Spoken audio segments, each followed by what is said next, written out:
Adler, messieurs, dames, voilà, accueillis comme ça chez Noémie. Bonjour, ça Bonjour. vous allez bien? Bien et vous? Je viens découvrir votre métier et notamment ce que vous faites. Vous êtes restauratrice d'instruments avant, c'est bien ça? C'est bien ça. Tout s'explique. Noémie, vous jouez de la flûte depuis longtemps, j'imagine, depuis 24 ans, c'est ça? Très bien. Vous m'invitez à venir dans votre atelier? Je vous en prie, rentrez. Allez, c'est parti.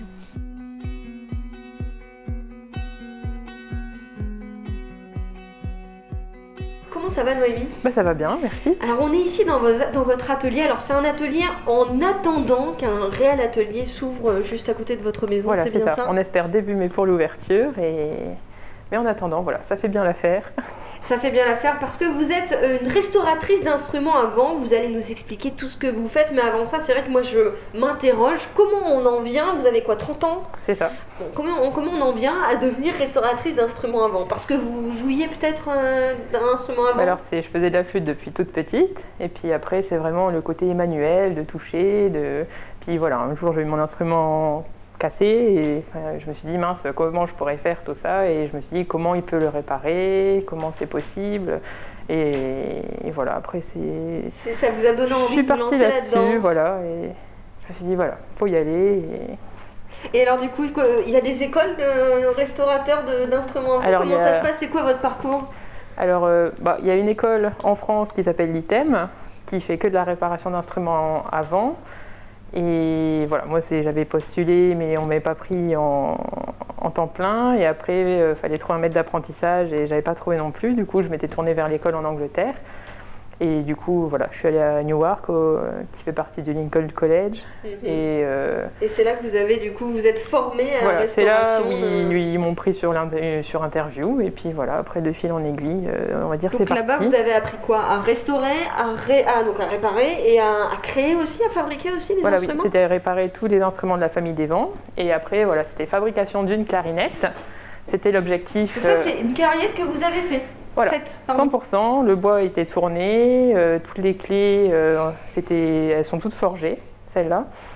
Et puis voilà, avec juste les ronds tournés, du coup tout est soudé, les axes, Il y a combien d'heures de travail sur... Vous vous en souvenez de combien d'heures vous avez mis pour créer cette clarinette? Incapable de vous dire combien d'heures il y a, mais on y a passé une bonne partie du temps sur 2 ans.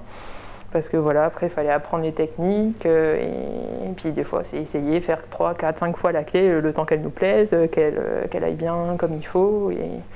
Et encore, quand je la regarde maintenant, je me dis qu'elle est loin d'être parfaite. C'est vrai, hein, mais parce que moi je la trouve parfaite, mais vous quand vous la regardez, vous vous dites qu'il y a encore plein de trucs à faire. Il y a plein de trucs que j'aurais pu faire comme ça, mais voilà, après c'est avec l'expérience que j'ai acquérie au fil du temps. C'est un métier très fin, c'est un métier de passion, parce que j'imagine qu'évidemment vous avez joué peut-être, alors vous jouez pas de clarinette, vous jouez de la flûte? Non, je joue pas de clarinette, je joue de la flûte, mais oui, c'est le plaisir de sortir quelques notes. Oui. Bon après voilà, ça va pas être mais par exemple ma maman joue de la clarinette, elle a essayé, voilà, c'était... Puis elle devait être fière, votre rigolo maman, de dire quelques notes avec la clarinette de sa fille, c'est quand même classe, Donc sa première clarinette, moi j'avais une question, vous disiez que votre flûte était cassée, donc vous l'avez réparée vous-même votre flûte, ou alors vous l'aviez fait réparer à l'époque? Ah non, j'avais fait réparer à l'époque, j'étais pas assez en confiance, parce que c'était avant que j'intègre l'école, du coup... Mais voilà, à la 3e année, j'ai refait ma flûte qui est là. Et donc ça, c'est votre flûte derrière, avec laquelle vous jouez, du coup. Vous jouez depuis combien de temps? Depuis que j'ai 6 ans, du coup, ça... Ah ouais, d'accord. Donc, des études en Angleterre, et puis après, vous avez évidemment rejoint peut-être des grandes maisons. Comment ça s'est passé? Où est-ce que vous êtes allé faire vos... Après, j'ai travaillé pour Jean-Yves Rosen pour presque 8 ans, où là, il y avait Donc ça, c'était à Paris, du coup? C'était à Paris. Du coup, on était à 2 au début, et voilà, c'était énormément de réparations de flûtes, voilà, histoire de rôder, d'apprendre aussi toutes les techniques, de voir des flûtes pro où c'est des réglages plus fins, où il faut... D'accord, ouais, donc c'est vraiment très plus fin, fignoler, en fait. C'est ça. Et puis après, il y avait une autre partie de fabrication, en fait, où là, j'ai appris la fabrication surtout des piccolos. Du coup, il faut limer, souder, tout assembler. Vous allez nous montrer tout ça. Voilà, il y en a partout des flûtes ici, je peux vous assurer. C'est formidable parce que partout où on pose le regard, il y a quelque chose. Ça, c'était vraiment sa spécialité, c'est ça? Ça, c'est le premier petit piccolo que j'ai fait. Que vous avez fait, c'est superbe. Et donc vous faites vraiment tout, de la base jusqu'à toutes les pistons. On parle de pistons, non, c'est pas des pistons. Non, c'est des clés. Des clés, toutes les clés. J'apprends le vocabulaire en même temps que vous, hein, pour tout vous dire. Et donc ça, vous l'avez fait, mais vous êtes fiers quand même quand vous voyez le travail que vous accomplissez. C'est chouette. Et ça, c'est 3 semaines de boulot non-stop. 3 semaines seulement, j'avais envie de dire seulement parce que j'avoue que c'est pas mal. Ouais, mais bon, c'est quand même, c'est très très beau, très beau. Donc ça, là, parce que vous êtes en train de vous restaurer, et d'ailleurs, dans un instant, je vais vous demander de nous montrer ce que vous faites, mais votre idée, c'est évidemment de créer, de fabriquer. Voilà, moi j'aimerais bien après fabriquer dans le futur. Là, j'ai un projet de tête d'embouchure de flûte en bois. D'accord. Que j'espère mettre en pratique d'ici la fin de l'année. Mais après, voilà, il faut trouver le temps aussi. Et puis d'installer l'atelier. D'installer l'atelier à côté de la maison. Toutes les machines, tout ça qu'il faut. Et puis de se lancer. Après, de refaire des recherches, de créer son modèle, faire des essais avec des musiciens. Oui, parce que vous ne pouvez pas vous inspirer, par exemple, de ce qui est fait là. Il faut que vous créiez votre propre gamme, voilà, finalement. On va dire je peux m'en inspirer, mais faut pas que ce soit pareil. C'est pas possible. C'est pas de la copie.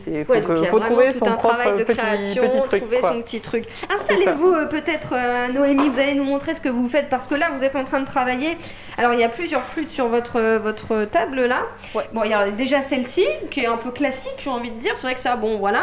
Ça, vous venez de la réparer, c'est ça ? Je viens de la restaurer complètement. Du coup, j'ai tout refait. J'ai changé tous les lièges, réglé la mécanique, les tampons, On peut tout enlever sur une flûte comme ça? C'est-à-dire que toutes les clés, là, elles s'enlèvent une par une? Comment ça marche, du coup? Parce que en fait, je vois pas de vis. Je suis peut-être un peu... Ah, si, il y a une petite... Je peux vous la montrer toute nue, si vous voulez. Montrez-nous un petit peu, peut-être, comment vous faites, en effet, parce que ça a l'air d'être quand même... C'est comme un travail d'horloger, finalement. C'est avec des petits outils, on y va très finement. Des petits tournevis. Des petits tournevis. Hop. D'accord, donc là, donc il y a quand même des petites vis. Je les avais pas vues, vous voyez, c'est très bien, c'est très bien fait. C'est dans toutes les petites, il y a plein de petites là, ces parties-là qu'on appelle des boules, où voilà, ça sert à réceptionner les vis. Hop. Et oui, on peut carrément tout enlever. On peut tout enlever. Et donc, par exemple, une flûte comme ça, c'est quoi? C'est tous les ans, tous les 2 ans qu'il faut la faire réviser, entre guillemets? On va dire, il y a la petite révision entre deux, où on fait un petit réglage des tampons qui prennent l'eau, tout ça. Et ça, c'est vraiment tous les ans, tous les 2 ans, on va dire, pour les amateurs et les professionnels, des fois c'est un petit peu plus... Oui, c'est souvent, parce que voilà, elle est beaucoup plus jouée. Mais après les restaurations comme ça, je dirais c'est tout... Enfin là, c'est un amateur, c'est pour tous les 7-8 ans, 10 ans. Enfin... Ah mais on peut vraiment donc tout démonter. On peut tout démonter. Vous démontez tout, vous changez, j'imagine, ce qui a à changer. Là du coup, en fait, quand je change tout, j'enlève tous les tampons, tous les feutres qu'il y a là ici sur les talons, je démonte tout. Là, ces parties-là qu'on appelle les anneaux, je les enlève aussi. D'accord. On enlève les œillets et voilà. Et en fait, voilà, il y a le tampon. Ah oui, d'accord. Vous voyez en dessous, il y a des petites cales en fait qui sont mises. Des petites cales qui permettent du coup pour homogénéiser le bouchage, parce que là, par exemple, c'est des cheminées étirées. Oui. Et du coup, elles sont roulées, mais elles ne sont pas plates, complètement planes en fait. Alors que des fois, il y a des cheminées qu'on appelle soudées, c'est des pièces rapportées dessus, où là, vraiment, on sait que c'est plat, hyper rigoureux, et ça, on les voit plutôt sur les flûtes professionnelles. Et est-ce que vous la testez, la flûte? J'imagine que forcément, on la teste un peu, surtout quand on sait en jouer. Oui, on la teste, comme ça, on peut voir des fois des petites subtilités, vraiment en relâchant à l'excès les doigts, pour se dire, bon, là, il y a un petit truc, hop, on va pouvoir ajuster.